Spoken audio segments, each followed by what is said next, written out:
classes में we were taught that imagination is not important, creativity is important. So sir, मेरा question ये है कि for instance I'll give you an example. जो polio का vaccine जब बना था, डेवलप हुआ था, तो जो उसका इन्वेंटर था, जो उसने बनाया था मैकेनिज्म, उसने उसे पेटेंट करवाने की जगह जो मैकेनिज्म था वो आउटसोर्स कर दिया. The advantage was since it was outsourced, so उसकी कोई कॉस्ट नहीं थी, it was for an affordable price and everyone could have it. तो सर पोलियो जो था वो इरेडिकेट हो गया. तो सर जब ये हम कहते हैं कि हमारे को इमेजिन नहीं करना चाहिए, तो सर उसका मतलब ये हुआ कि अगर वो इमेजिन नहीं करता, कि वो ये सोचता नहीं कि अगर मैं पेटेंट करवाता हूँ, उसके दिमाग में ये तो आया होगा कि मैं पेटेंट करवाऊंगा तो उसके प्राइसेस बढ़ेंगे, स्पेकुलेशन होगी मार्केट में, सबके पास वो ड्रग पॉजिटिव आएगा. और उसके दिमाग में ये भी ख्याल आया होगा कि अगर मैं एक सिनारियो उसने वर्चुअली सोचा होगा कि अगर मैं उसे आउटसोर्स कर देता हूँ, फ्री कर देता हूँ और ओपन सोर्स कर देता हूँ, तो वो सबके पास बीच में आएगा. तो sir at the same time imagination एक सर वर्चुअल थिंकिंग होगी जिसमें हम अपने सिनारियोस को बनाते हैं, और क्रिएशन एक फिजिकल रियलिटी है. But the thing is for creativity we need to think and we need to imagine.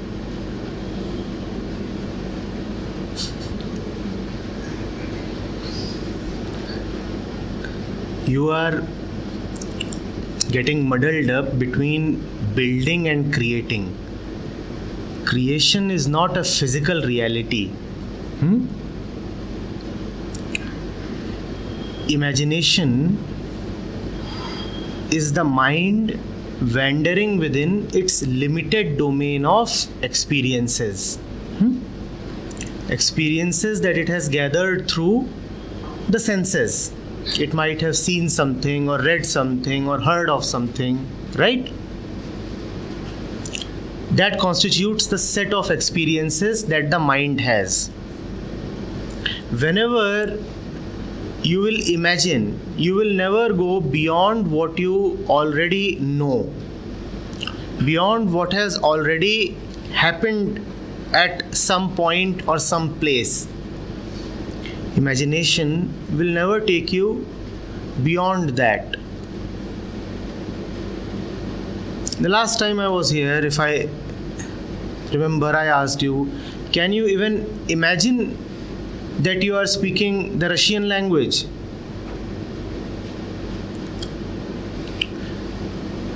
For those who do not know that language, do not have any experience of the language, you can't even imagine.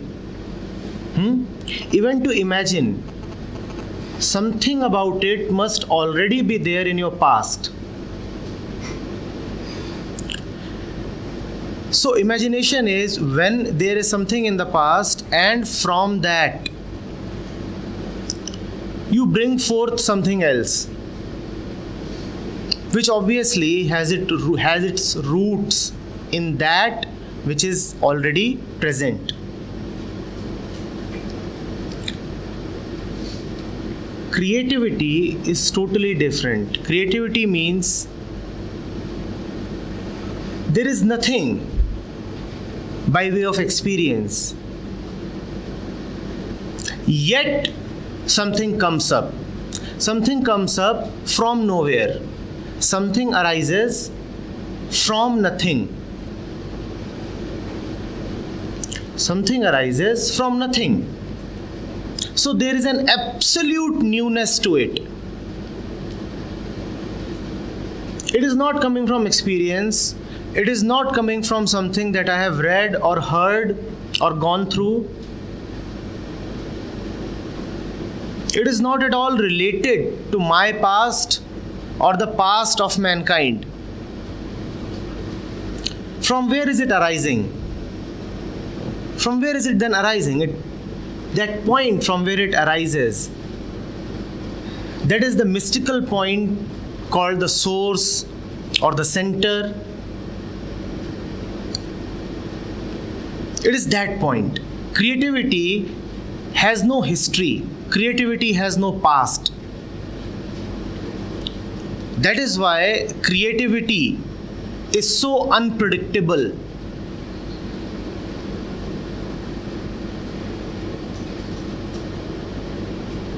Even the creative mind cannot know what will sprout forth. Even the creative mind will be surprised by what it does or says or starts knowing. It will wonder, from where has this come? I never had this. I had never read of this. I had never planned this.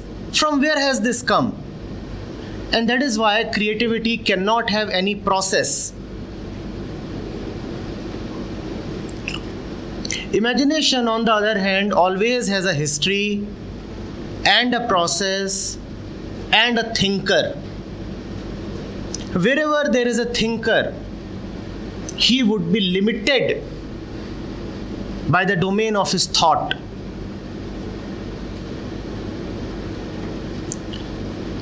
Now, there is no point saying that one should not imagine or one should be creative. These are not prescriptive things. This is not a moral lecture where one would say that you should not imagine. What else then the mind would do? The mind keeps imagining. The only thing is to know that creativity is at a much higher plane than imagination. There are different dimensions altogether. There are instances when you do imagine, and that is all right in day-to-day living.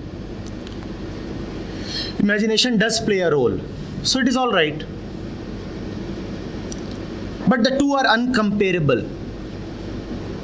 The two are in no way comparable. The creative mind and the imaginative mind, they are two very, very different entities. But you see, if imagination fascinates us so much, and if imagination, even imagination, can benefit us, just imagine again, what can creativity do? Are you understanding this?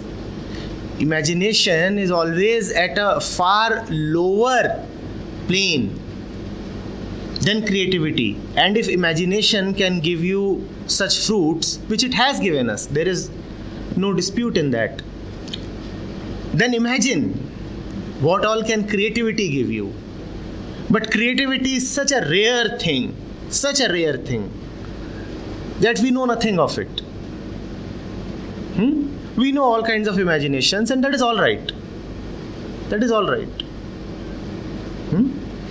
Do you get the fundamental difference between the two? When you imagine, then you do not create. Imagination is followed by construction or building. But building is not the same as creation. Building always comes from a past, something leading to something else. Imagination has a past. Creativity has no past. Creativity is when something arises from nothing. No past, no background. Nothing to suggest that something is going to happen, yet something happens. The most important aspects of life are also examples of creativity. In fact, life itself is an example of creativity. You see, from where does life come into a bundle of material?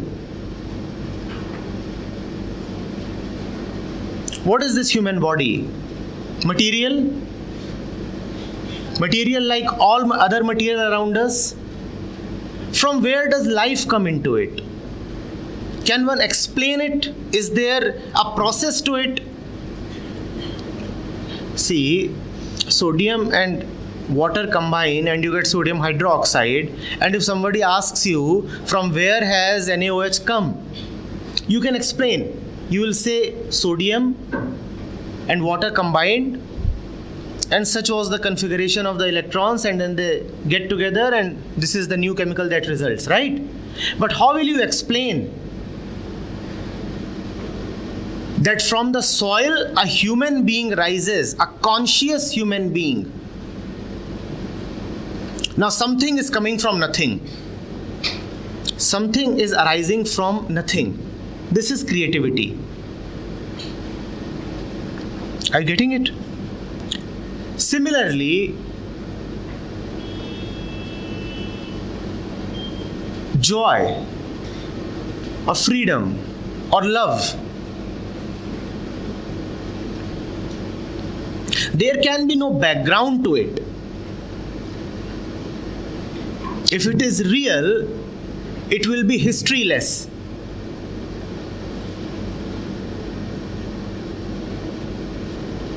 It will not depend on the past. It will just happen.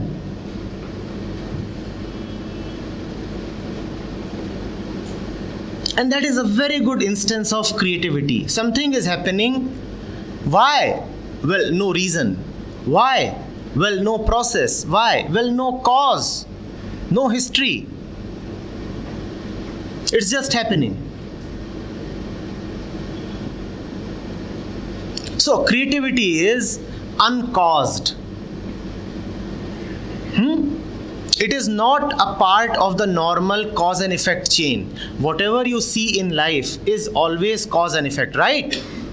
Is always cause and effect.